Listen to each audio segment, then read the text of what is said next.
You're listening to Only in Seattle. So greetings to everybody out in Facebook land. Welcome to Only in Seattle podcast. I'm your host, John Reynolds. And today on the Only in Seattle podcast, we'll be talking with a mortgage industry expert on a variety of subjects related to Seattle real estate, including how to get a mortgage. Is it a good time to buy, sell, or refinance in Seattle? Will rates stay low this election year? How does Seattle's low inventory market affect getting a loan? And how to win a bidding war in Seattle's super competitive market. My guest has been a longtime real estate mortgage broker for many years and has successfully closed hundreds of loans, maybe thousands. Close to that. Close to that. Probably getting close hundreds. to that, yeah. His borrowers are super loyal, and you have a really good referral real estate agent base. Please welcome Dan Chapman of Fairway Independent Mortgage. Thanks for having me, Sean. Appreciate it. Thanks so much for coming on. And Dan, we were talking earlier, I think this is your fourth time on our podcast. Yeah. And I've had a number of people hit me up and say, hey, I really like the podcast with Dan Chapman, because most of our listeners are real estate related, whether you're an investor or a real estate broker or an appraiser. Interest rates and what you guys do as mortgage brokers, bankers, or lenders is super important to the industry. So you kind of giving us a feel for where we are. That's why we wanted to start out our first podcast in 2020. Awesome. Well, it's very humbling. It's good to be here. Having a mortgage guy. Yeah. And you've always been a good guest to have come on, and we can chat and just kind of talk about stuff. And we've been doing business forever. Yeah. So thanks so much for time. coming on the podcast. Yeah. I appreciate it. Dan, before we get into the nitty-gritty of buying a home in Seattle market, why don't you give us and the listeners and the viewers a short background on your work with helping people getting finances? Sure. Well, this is my 19th year, so it's been a long time, seen a lot of changes in the market. Does that make you old or just experienced? Both. Both, okay. Old and experienced. I would say primarily, obviously, residential loans, purchase and refinance. And just helping people fulfill the American dream. It's a great part of what Which is I enjoy homeownership. doing. Homeownership. Yep. And investments if they want to be an investor, because there's a lot of ways to build a nice portfolio for retirement. And unless you have a massive wallet where you can just reach in there and write a check for cash for real, especially in Seattle where it's so expensive. Absolutely. You're going to have to get financing. Yep. So they're going to have to reach out to somebody in the mortgage world, and that's why we'd like to have you on the podcast. Yeah. So good times. Okay, so you help people with the buying process.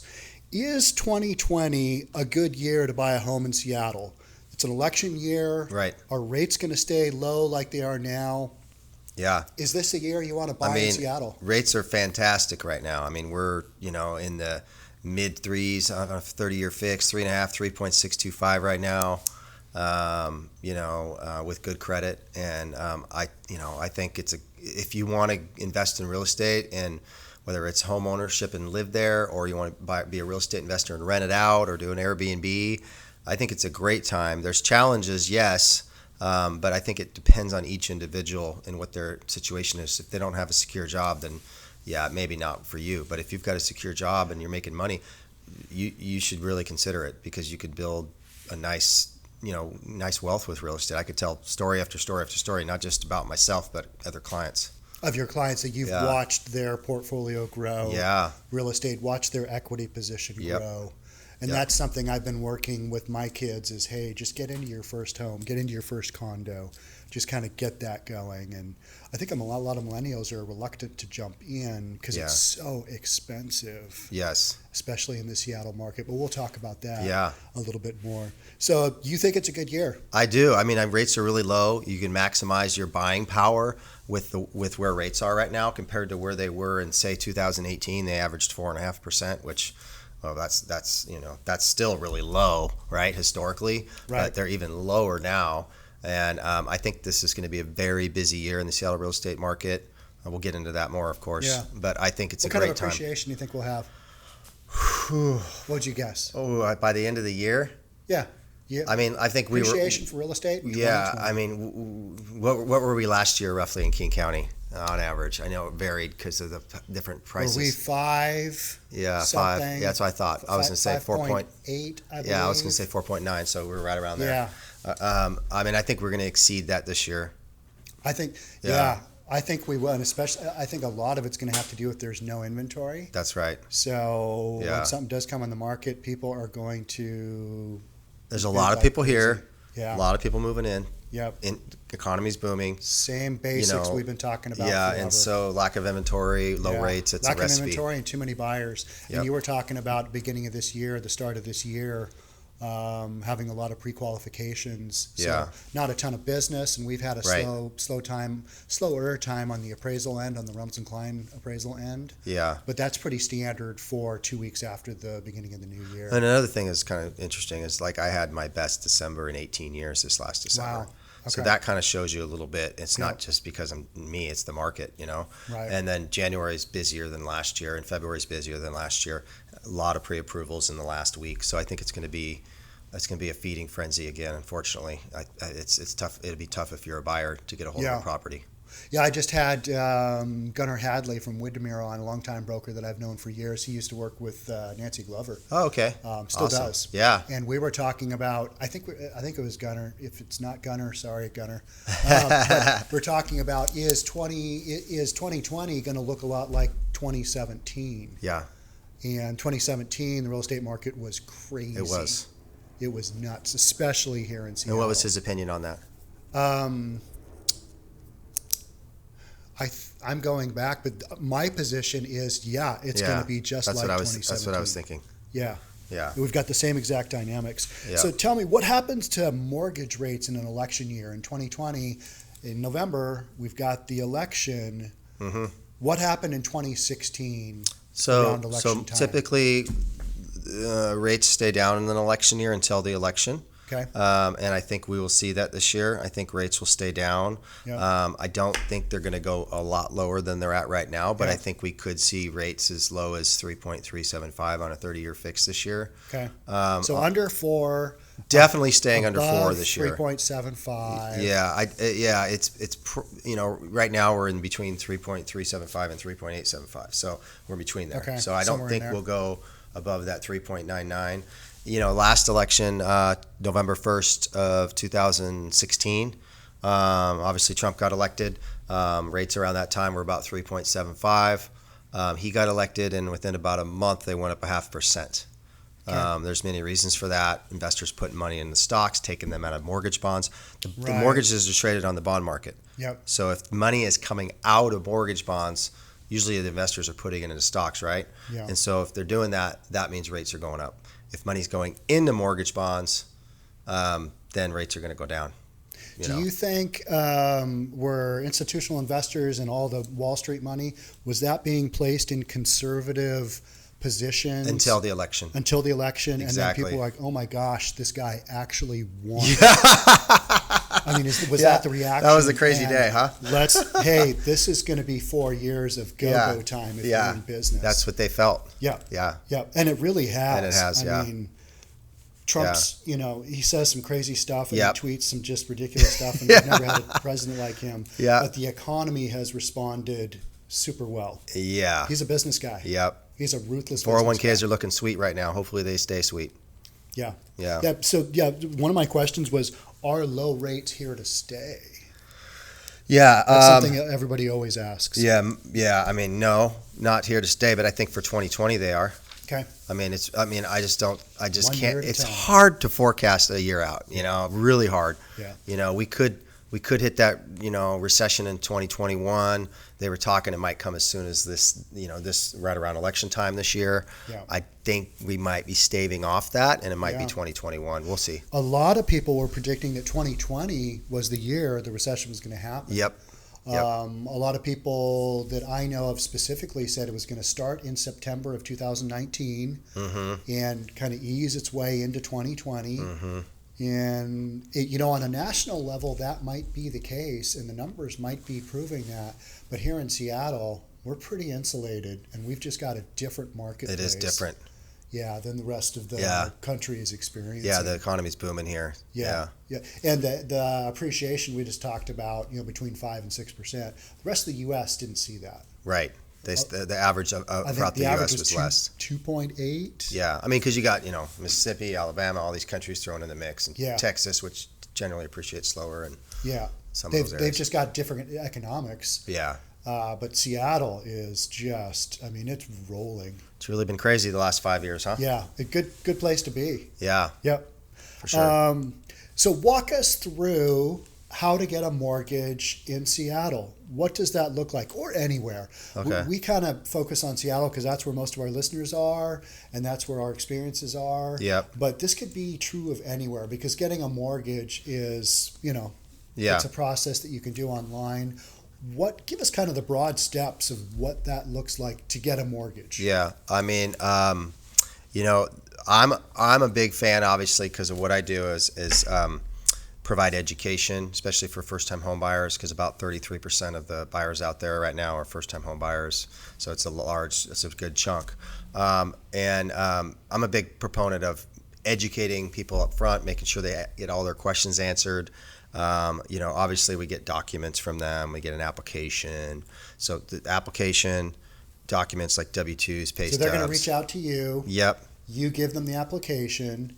They fill that out. Yep. Send them a link. They apply online or on their phone here, Okay. with our app. And then they can upload documents to the app. They can email them to me. I'll send them a secure link.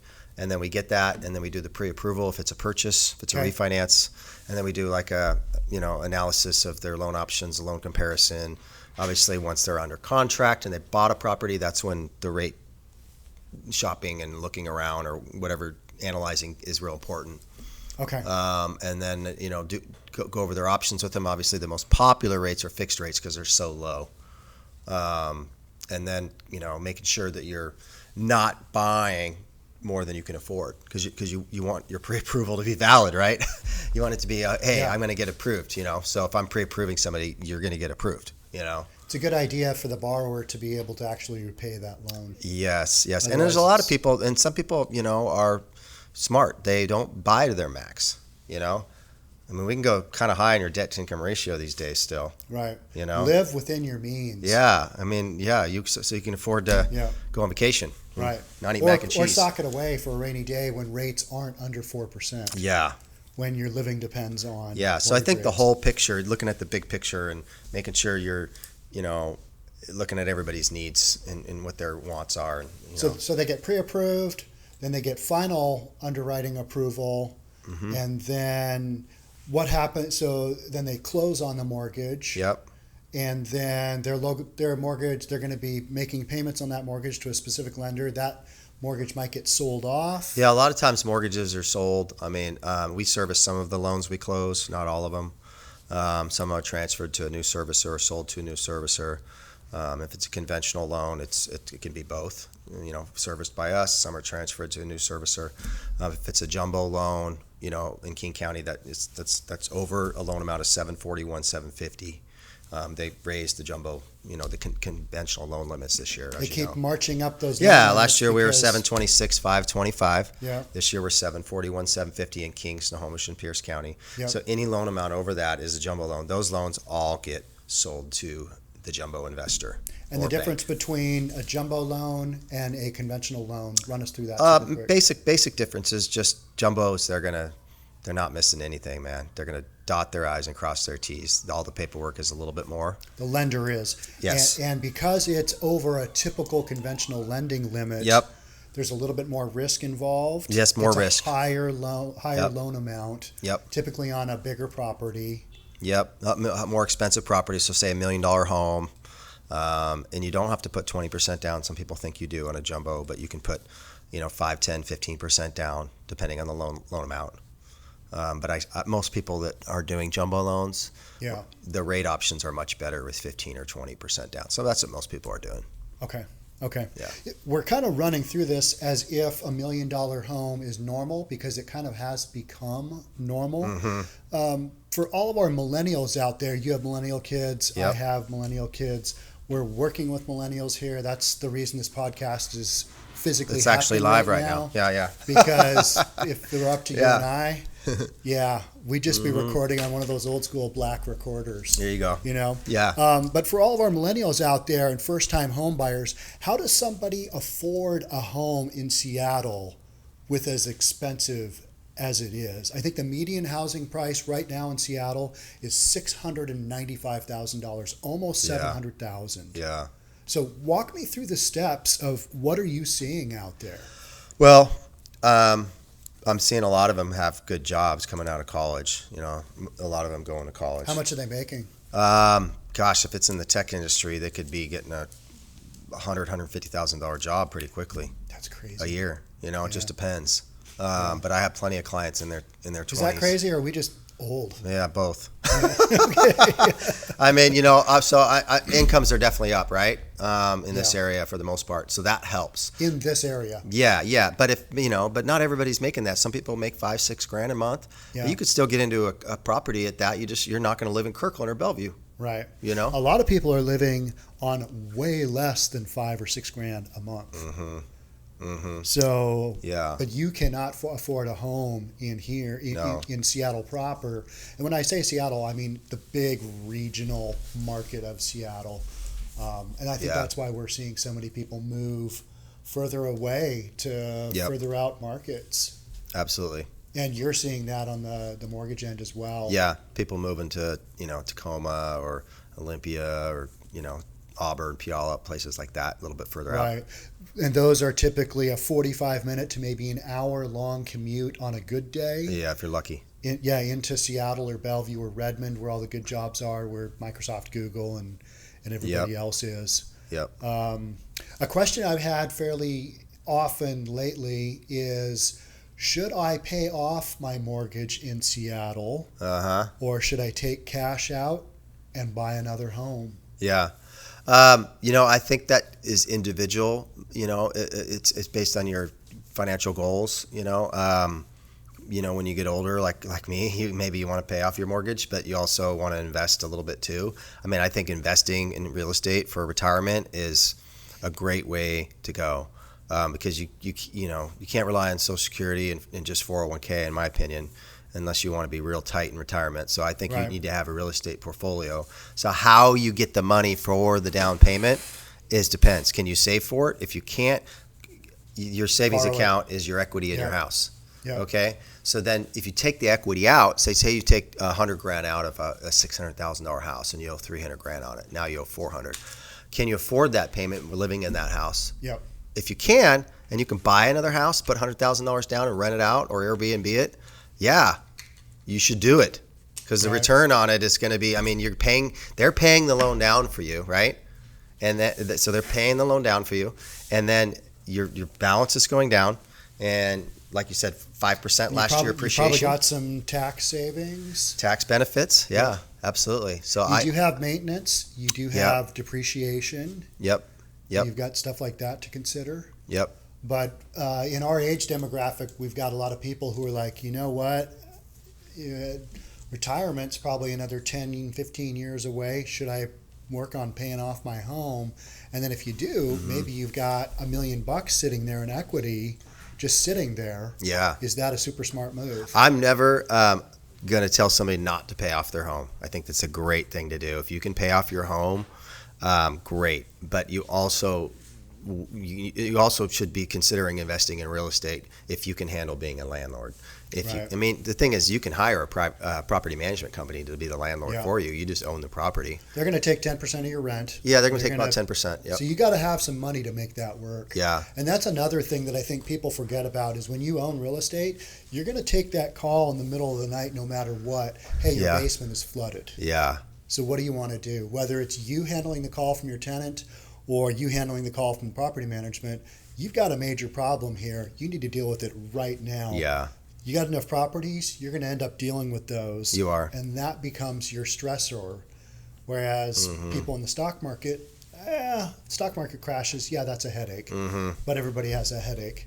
Yeah. So there's some give and take on the risk and return. Right. But the reward that can be if you buy, we're talking, say you keep that house for 10 years. Yeah. Like my dad bought a house across the street from him in Rose Hill in Kirkland. He rents it. It's right across the street from his house. That house was $440 in 2012, I think it was.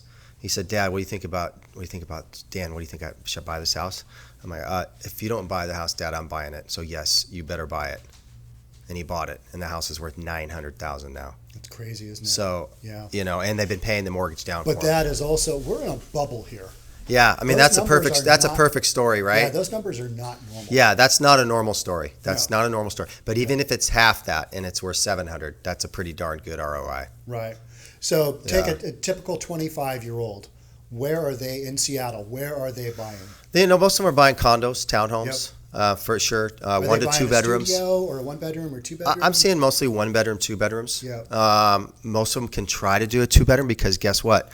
Their friend can rent that room from them for $800 a month or whatever. Yeah. Right? Right. So now their mortgage is cut down by 35% or so. But you can't use that income to qualify them. No, you cannot. Good point. They have to qualify for the whole mortgage up front. And if they do a refinance, they can't use that income. That's right. either. That's right. It has to be an ADU unit on the property, as a separate unit. That one is, can I use rental income from renting out my room? Right. Yeah. Right. And the answer basically is no. Yeah, no. But now if you have an additional property that's an ADU unit next to it, and they file that on a Schedule C in the future, Schedule E, on a tax return, we could eventually use that income. And an ADU unit being accessory dwelling unit. Yes, exactly. Those are becoming super popular because we're getting such dense development and zoning because we have nowhere to go. Yeah. The developers are literally, on the appraisal end of things, we've seen 500 square foot lots. Yeah. That's the footprint of the lot that they're building on is 500 square feet. Oh my the size gosh. of this studio. That's insane. It's tiny. It's a little bit bigger than a 2-car garage. Yeah. 2-car garage is usually 20 by 20. It's 400 square feet. Wow.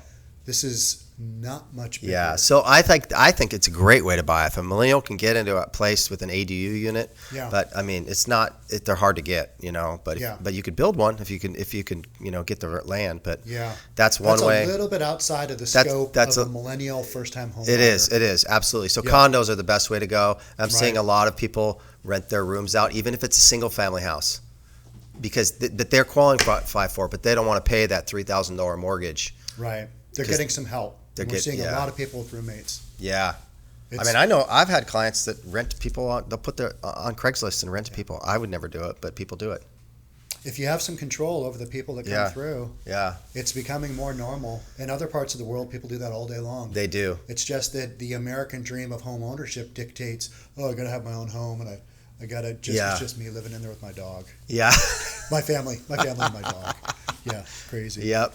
So we talked about at the beginning of the podcast, we've got super low inventory, and that I think this is going to be another year similar to 2017. Yes. And in that, we had a ton of multiple offer situations on homes. When you went to buy a home, if you were a buyer, there was a massive bidding war on a lot of the stuff, the mid-entry, the entry-level, mid-entry level type pricing of homes. And so my question would be, how do you win a bidding war in Seattle from the finance end of things, from the mortgage guy?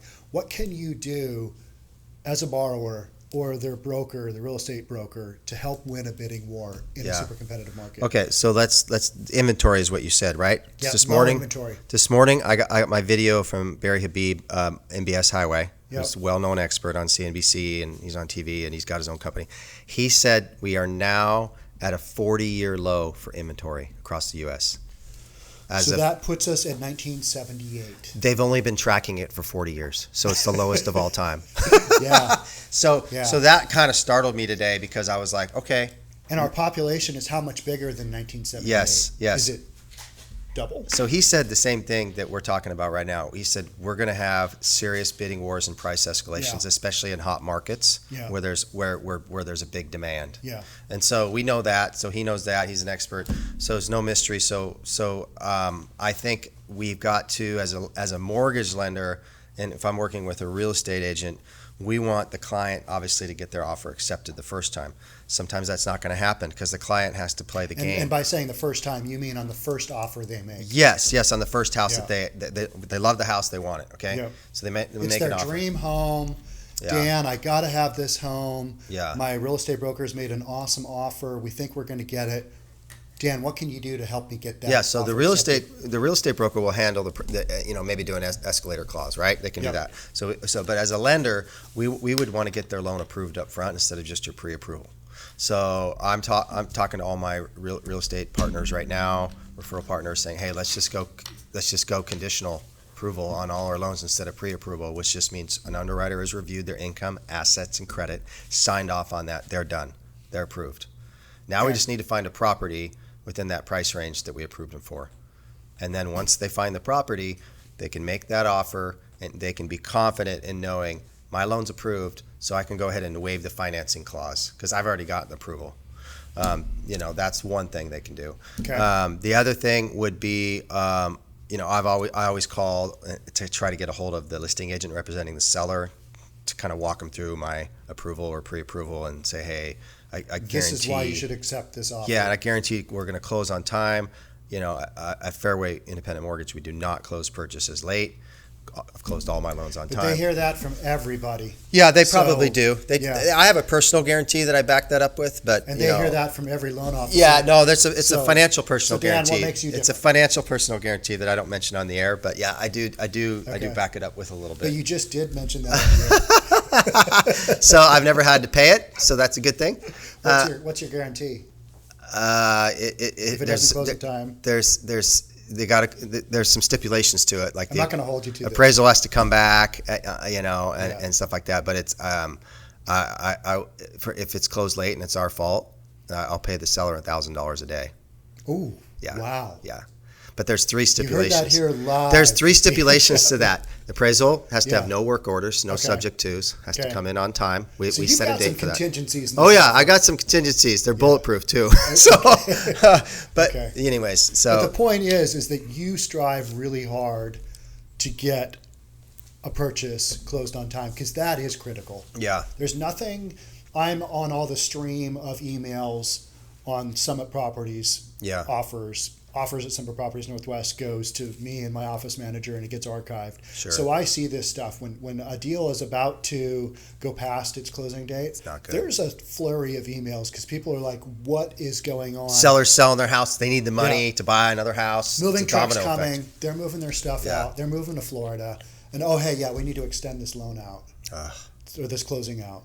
That's not a good thing. And so sometimes as the managing broker, I get involved, and it's like, hey, what's the deal here? Yeah. What's going on? Yeah, what's the problem? Because people freak out. There's hundreds of thousands of dollars, sometimes millions of dollars on the line. Yep. People's, are moving in for jobs or moving out for jobs. They got kids going to school, and it's your fault or it's my fault because we didn't get the deal closed in time. Yeah. So So we don't want that to happen. No. So we want to get past that. The from outside the financing standpoint, in some ways, the buyer has to make a solid offer. So that's their job, is to work with their agent to make an offer that they can afford. They don't want to overpay for the property, probably, right? But they want Right. to get, but it's not a buyer's market, so you're not getting a deal. Do you want the house? Yeah, you're going to have to make some sacrifices, Yeah. and that's what I work with my Summit Properties Northwest brokers on, is that you have to work with your mortgage broker, because if you are in an escalation situation where you're offering 400 but you're going to go up to 450, Yeah. can your borrower afford 450? And was he go like this? And was he pre-qualified? He or she pre-qualified for that higher number? Yeah. Because if not, Yeah. you've That's where you got to be in communication with the realtor and your client, the buyer. Right. So communication between the mortgage broker, the borrower, and the lender Yep. is super critical. Very important. Yeah. Yeah. So we've talked about how there's low inventory here in Seattle. Does that make it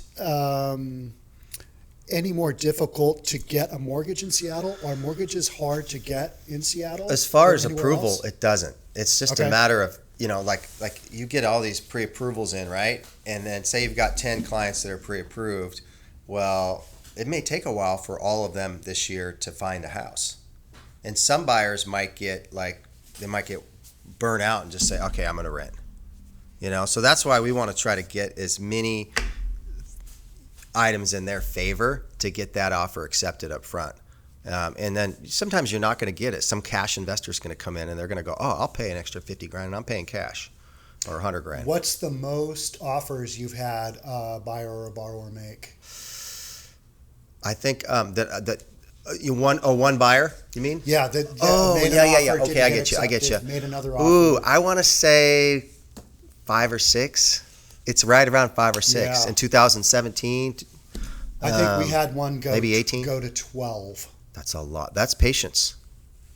Yeah. Hey, after offer number 9, Oh, I would be like, I mean, yeah. on that number 12, you'd be like, yeah, right. Boy, and that realtor Yeah. is working real hard too. Oh, I mean, they're showing all these houses, writing all Yeah. these offers up. That's tough. yeah. It was first time home buyer in his entry level housing, Yeah, that's tough. and I think they started out in a much more competitive market and had to Yeah. work their way either north or south. I can't remember. I just remember my client. It was 5 or 6, and it was just such a happy moment, and they were so happy Just super excited. and relieved, and we're like, "Oh, it's done. We're gonna own a house." Right. So it's pretty cool when it gets Yeah. done. Yeah, people get really excited because it used to be that you made an offer on a house and you were probably the only offer out there. Maybe there was one other in a normal market. Yeah, yeah. Normal market, the house is in the market for 4 to 6 months. Whew, 4 to 6 months.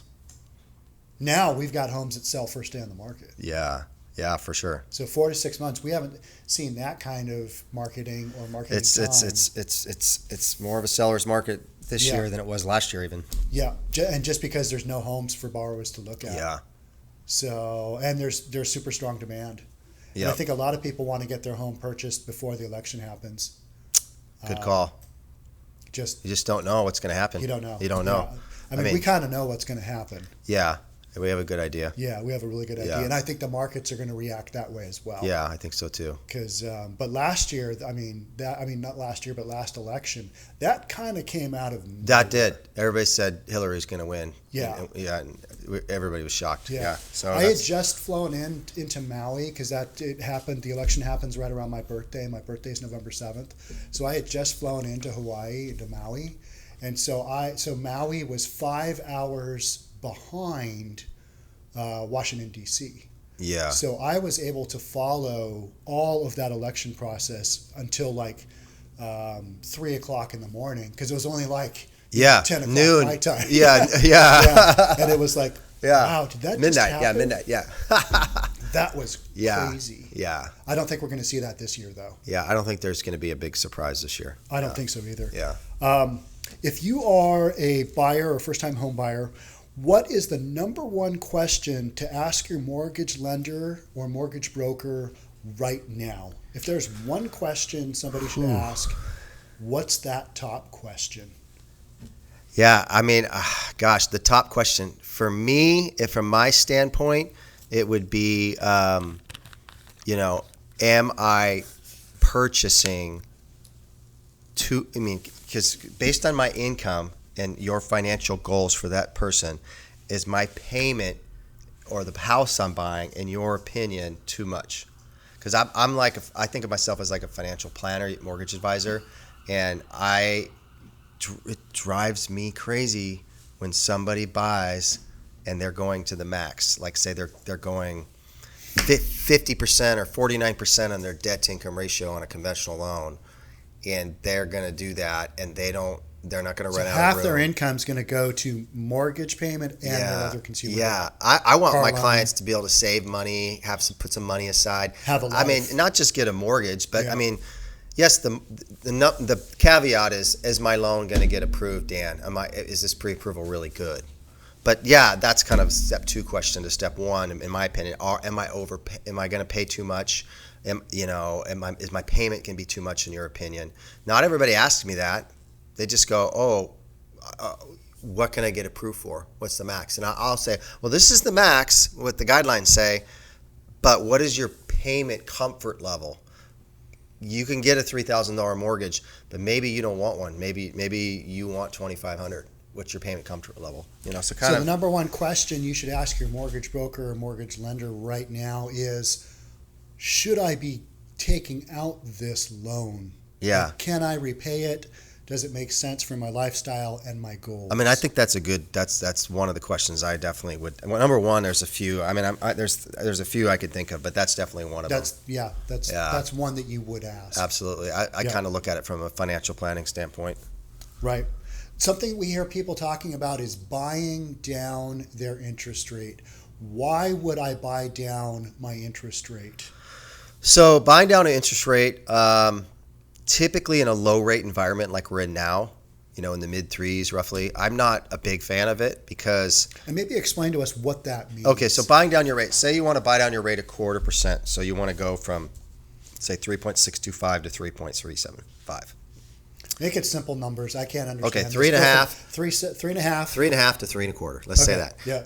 And 3.5. You're buying it down a quarter point. And 3.5. There's no extra fees to get that rate down 0.25%. But to get it down 0.25%, it might cost you, let's say, not 1%. It's not going to be that much. It'd be maybe 0.5%. 0.5% of the loan. 0.5% of the loan amount. So if it's a $500,000 loan, $2,500. Is it worth $2,500 extra dollars to lower your payment, say $50 a month? Over the course of the next 30 years. Yes. So you're going to need, then that's where I would do a loan comparison. And the loan comparison between the 2 or 3 options that, say, I put in there would show how long it would take for them to make up that cost difference. And if it's over 5 years, I typically don't recommend buying down the points because it's the average life of a mortgage loan these days is actually right about 5 years because people sell, they refinance. They move on. Rates are super low right now. Get a divorce. Yeah, get a divorce, whatever it is. Yeah. So I'm not a big fan of it unless the seller says, I'm going to pay you $10,000 in closing costs. I don't want to reduce the sales price, but I want to pay $10,000 in closing cost.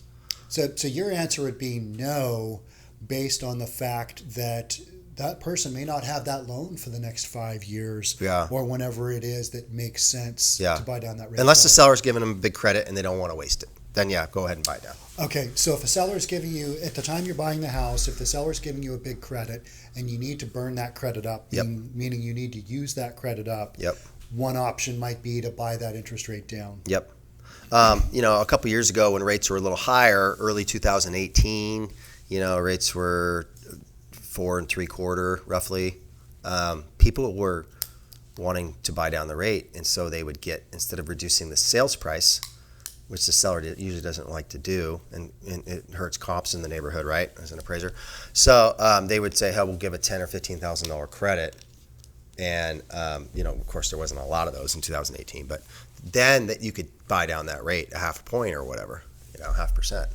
Okay, because it made sense. And rates were higher then. Rates were upper 4% range. So right, different market. Totally. Right. Yeah, so not a big fan of it usually. Okay. Yeah. So everybody either watching this podcast or listening to this podcast or watching it on YouTube, they know that if they're in the Seattle market, they can come to Dan Chapman of Fairway Independent Mortgage to get their loan. That's right. If they're Happy to not help in you. this area, how do I choose a mortgage banker, or how do I choose a mortgage broker? Yeah.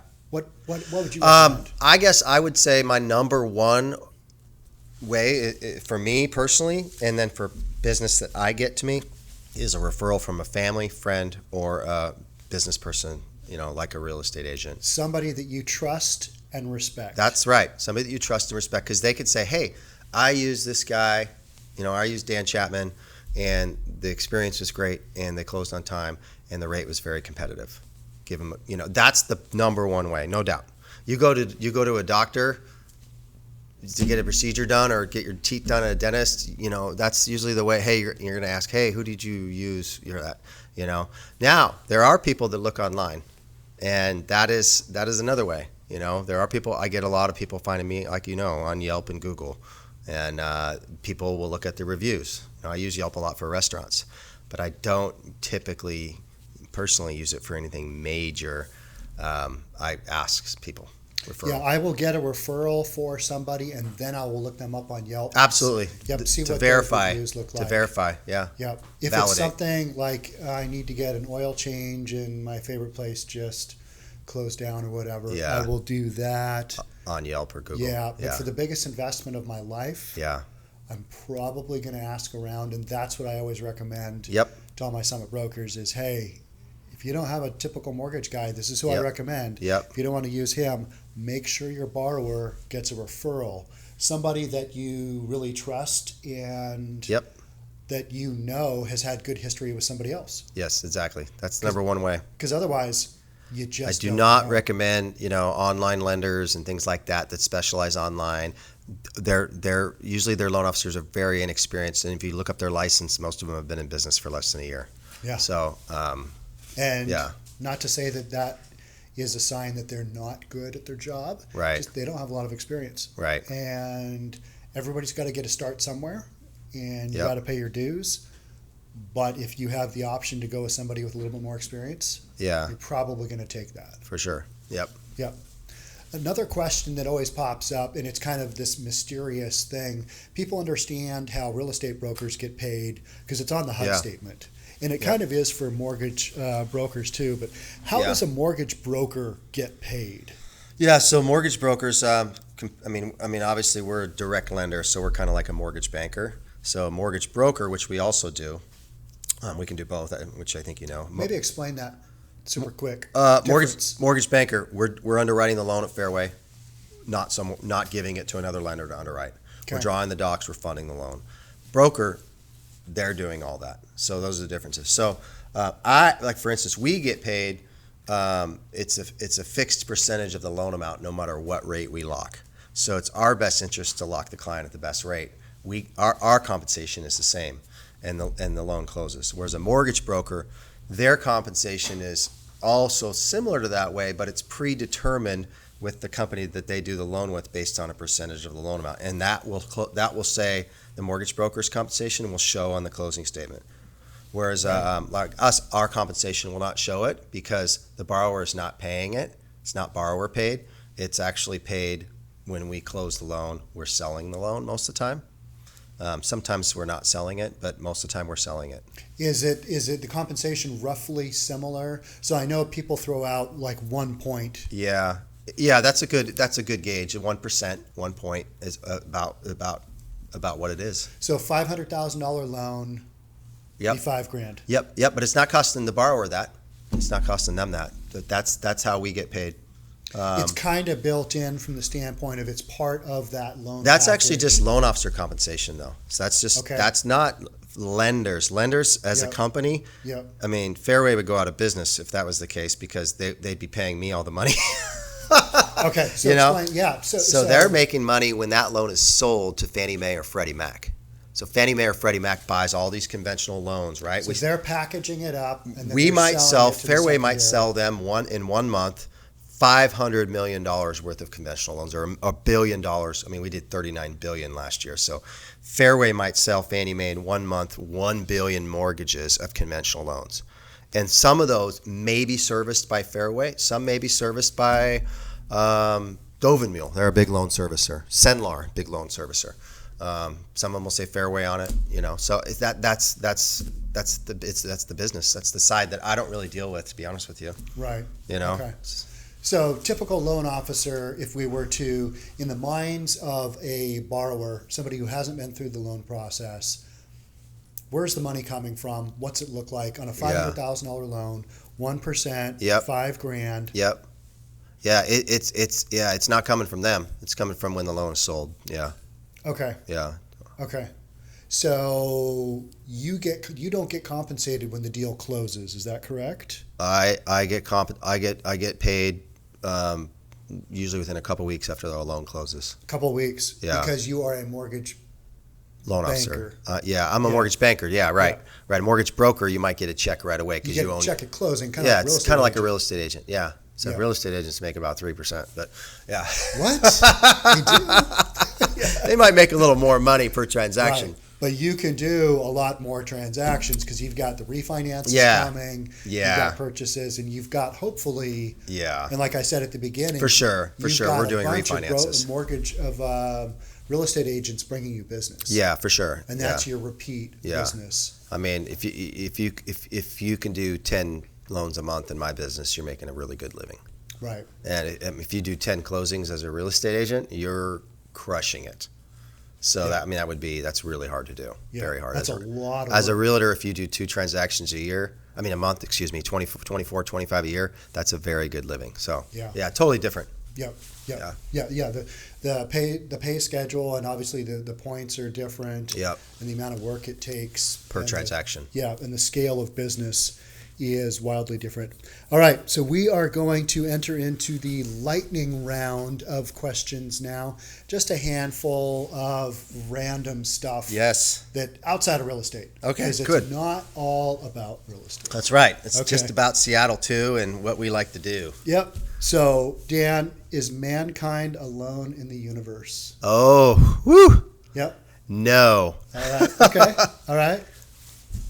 So you believe that there is life out there, not on Earth?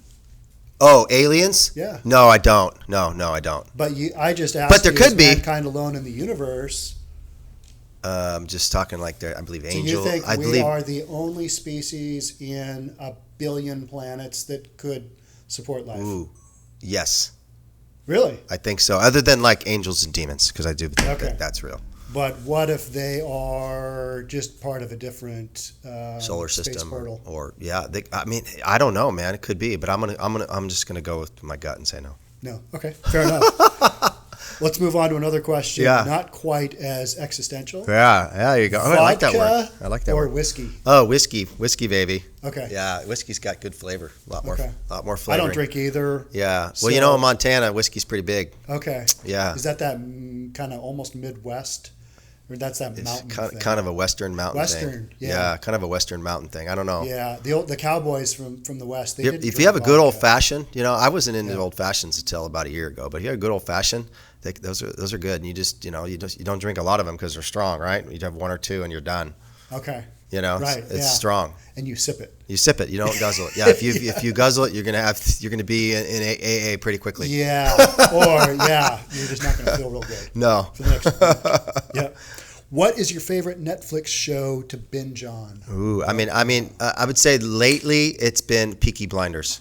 But, Oh, yeah. But Peaky Blinders, Yeah. I'm waiting for I think it's 5 to come out. Yeah. And season 4 was like, I want to say 6 or 7 episodes. So I was done Okay. with that in a week. I think I got through 4 seasons of Peaky Blinders. Peaky Blinders is good. That is a violent It is violent. show. That is, It's cool because the guys used to be veterans in World War I, and they fought for the Yeah. British. Yeah. But now they're And that was hand-to-hand now it's combat. during Prohibition, so they're bootlegging whiskey and Yeah. gin and stuff. And then if you mess with them, you're in big oh, trouble. that's a wild show. Yeah. Now they've just had some new episodes some new seasons. Yeah, get and the released, acting's really right? good. I think the acting's really good. It is. Yeah. Yep. What's the best book you've read lately? I've read a few, but I'm going to go with Relentless by Tim Grover. Okay, I've heard of that. Michael Jordan's personal trainer, Kobe Yeah. Bryant's trainer, Dwayne Wade's trainer. Okay. And I NBA can stars for yeah, those who- yeah. I mean, you could look at it. That book is you can look at it as a business book too, as how you're going to do business. Okay. But also personally in your life and in what you do and what you don't want to do, and you got to draw lines. Hey, I'm not going to do this, or I'm going to do this, and you can't stop me. Okay. You know, so if you got goals in business and life or whatever, Relentless is you're relentless to get there, and nothing can stop me. Okay. So I think it's a good book. You should read it. Okay. Yeah. Yeah. I will definitely. What about you, Sean? Let's talk Relentless. about you. Yeah. I have Big one more rock guy. question. Oh, for yes. you. Yep. Jimmy Page from Led Zeppelin or Slash from Guns N' Roses? That's a tough one, man. I'm going to go Slash, Guns N' Roses, because it just brings back great memories of back in the day in high school. Yeah. Getting ready for a high school Guns football N' game in the gym, Roses. burning up some, Welcome to the Jungle. Welcome to the Jungle. While we warm up. Yeah. Yeah. I That's mean, awesome. the guitar shredded in both those guys is just out of this world. Yeah. Yeah. No, they're both amazing guitarists. Yeah. So, your turn Yes. to ask me a question. Okay, I'm going to go in 2 questions. Netflix binge show Yeah. within the last 2 years. What's your favorite? Just, or Amazon. Went through, never really got into Game of Thrones first time round Yep. when it was on. Just got through binging all of that, all Yeah. 8 seasons. And that was fun. I still don't understand most of the plot. Yeah. Yeah, it is. You have to pay attention for sure. Yeah. It's one of the best series I've ever seen. Yeah. I actually went back and watched season 7 before season 8 came out to refresh my memory. Okay. So I saw that twice. Okay. And it helped me with season 8. I But- watched them all within, I don't know, I think a month and a half or 2 month period. Yeah. I still didn't understand. Yeah. It's wild because people are starting to name their babies and pets after those characters. Yeah. Yeah. It's Yeah. crazy. But Yeah. okay, one more question because you're a Yep. big rock Yep. rock Yeah, of guy, course. music Yeah. guy. Best concert that you've ever been to in your whole life?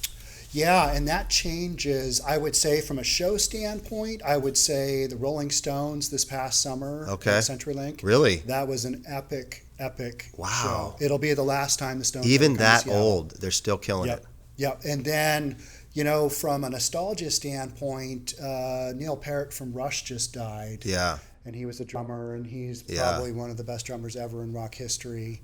And so the last time I saw them in Seattle, you have some of those memories. I saw them in Seattle, and then I also went up to Vancouver and saw them there. I saw them twice on that tour. Oh, wow. Because I'm a big Rush fan. They were that good. And so, to see, and so now in my mind, I'm like, yeah, that was a great concert, because I will never be able to see Rush again. Yeah. Because one of the three members. You think about that when rock stars pass on or athletes pass on. Yeah. You're like, wow, I'm glad I got to see him. Or if you didn't, you're like, oh man, I never got to see him. I did a couple of posts saying rest in peace. Yeah. Neil. Yeah, and that's I had tough. people saying, I really wish I would have seen Rush live. And so one of my things now as a semi-mature adult is to, when somebody comes to town that I like and I haven't seen live before. And they've been around a while. And I'm a big fan. Yeah. I'm going to go see him. Yeah. Like, I'm going to go see Kiss at the Gorge. Yeah. This, I think, summer or... Oh, wow. Are they going to the Gorge this summer? Yeah. Oh, wow. Yeah. And I'm always over at the Gorge for Dave Matthews for the 3-day weekend on Labor Day weekend. Yeah. But Kiss at the Gorge would be a great show and a lot of fun. But when a band comes to town, go see them. Yeah. Because in rock and roll, you don't know if those guys are going to come around again. And sometimes it's life, sometimes it's the lifestyle. Yeah, for sure.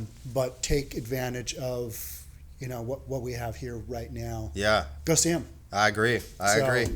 Well, Dan, thank you so much for coming on the show. And you've got this podcast won't come out until after you've done your event, but you have got the American Warrior Initiative tomorrow at the winery, Chinook? Chinook or Chinook, something like that. It's in Woodville, Chinook Winery. Tell us a little bit about that event. So that's put on by Fairway Corporate and our branch here in Kirkland. We're hosting it. Yep. There's probably going to be there's going to be a fair amount of agents there, so it'll be really good networking. But it's a 4-hour CE course. Continuing education. Continuing education put on by our charitable arm, American Warrior Initiative. Okay. They will be giving away not a police dog, but it's like a dog to a veteran. A service animal. They'll be giving one away to a veteran there at the end. Okay. There's a guy there that it works for Fairway that wrote a book called Outlaw Platoon, named Sean Parnell, bestseller. And he has some amazing stories. He's going to be speaking, but the includes lunch. It's $30, 4 hours of CE credit. Okay. And there is still some space available. So if you go on my Facebook page, Dan Chapman Loans, you'll be able to see the post and RSVP there. But it's tomorrow from 9 a.m. to 1 p.m. Tomorrow being Thursday, January the 23rd. Yeah. It'll be a very interesting event, but it'll teach realtors What's today, the 23rd? Ways to serve veterans through real estate transactions and help them get homes. Okay. And it'll talk a little bit about VA loans and things like that, of course, and what you can look out for. Because it's a veteran. Yes, it's a veteran event. Charitable type. Exactly. Type deal. Exactly. So they're not soliciting charitable donations, by the way. They're not doing that. But it's to help people. If people want to help out. It's 4 hours of CE credit. So you get 4 hours out of the way. You get a nice lunch at a winery. Yeah. That'll be a fun event. Yeah, so if people want to check that out, they go to your Facebook page, Dan Chapman, Fairway Independent Mortgage. Facebook, Dan Chapman Loans. Yep. And is that where would if they want to contact you regarding getting a loan, either maybe a possible refinance or a purchase, is that a good place for them to start? That's a good place, or just my website, danchapmanloans.com. Okay. It's my name, loans. Either one of those would work. So Dan, thanks so much for coming on to the Only in Seattle podcast. I look forward to making some more videos with you down the road. We've made a handful of videos already. People can check them out on the Summit Properties Northwest the YouTube channel, and also our Instagram. We've got a lot of content out there, and you and I have made, I don't know, a lot of stuff over the last few years. You guys have a great YouTube page and presence. Yeah, well, thank you so much, and you've got a strong social media presence as well. So that's why we like having you on, because we're kind of on the same page. Yeah, for sure. Okay. Well, Dan, thank you so much for coming on. And I just wanted to say thank you to the people that make the podcast happen. And we've got Darian Dunstan. He's our social media manager. He kind of puts on, he handles all the equipment along with Nikki Smith. He's this producer. He sits at the control panel. And then Tristan runs kind of camera angles and takes a bunch of photos. And Tristan and Nikki are both video editors and videographers, so that's their background, and these guys do a great job. I am literally just the talking head here on the Only in Seattle podcast. So thanks again, Dan. Look forward to seeing you in the next one. Thanks for having me. All right. Thank you, guys. And thanks to all the listeners out there and viewers on YouTube and Facebook and for the live for sticking with us to the end. Thanks so much for watching. We really appreciate it. All right. Thank you. Good shot. Don't forget to subscribe to our channel and hit the notification bell so you'll know when our next video is out.